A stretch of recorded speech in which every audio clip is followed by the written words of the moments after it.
Good morning everyone. जैसा कि अभी तक हमने डिस्कशन किया है, काइनेमेटिक्स हमने काफ़ी सारा डिस्कस, काइनेमेटिक्स का हमने फर्स्ट पार्ट डिस्कस कर लिया विथ न्यूमेरिकल। क्या पहला हमने कर लिया काइनेमेटिक्स का motion in a straight line, जिसको वन डायमेंशन मोशन भी कहते हैं। वन डायमेंशनल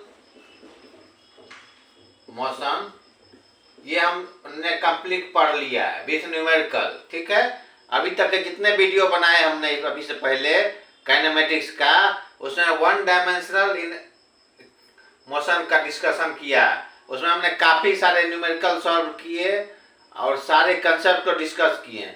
आज से हम काइनेमेटिक्स का दूसरा पार्ट मोशन इन प्लेन, जिसको हम टू डायमेंशनल मोशन भी कहते हैं। ठीक है, वन डायमेंशनल मोशन हमने डिस्कस कर लिया है। आज से हम मोशन इन प्लेन, जिसको हम टू डायमेंशनल मोशन भी कहते हैं, उसका डिस्कशन करेंगे। ठीक है,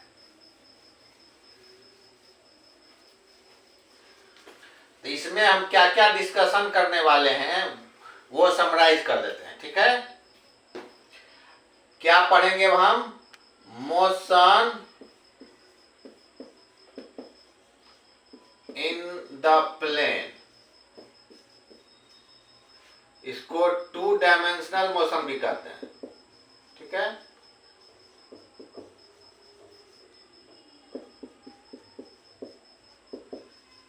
इस मोशन में वेक्टर का काफी अहम रोल है, वेक्टर का। ठीक है, वेक्टर तो आप लोग जानते हैं वेक्टर क्वांटिटीज के बारे में, इसलिए वेक्टर का अहम रोल, डायरेक्शन का बहुत इंपॉर्टेंट रोल है। इसलिए हम सबसे पहले वेक्टर के कंसेप्ट को डिस्कस करेंगे। इस पार्ट में हम सबसे पहले वेक्टर के कंसेप्ट को डिस्कस करेंगे स्टेप बाय स्टेप। वेक्टर का क्या रूल है, एडिशन कैसे होता है, मल्टीप्लाई कैसे होता है, स्केलर के साथ मल्टीप्लाई कैसे होता है, उसको रिजोल्यूशन कैसे करते हैं, उसका कंपोनेंट कैसे निकालते हैं, यूनिट वेक्टर के बारे में पढ़ेंगे।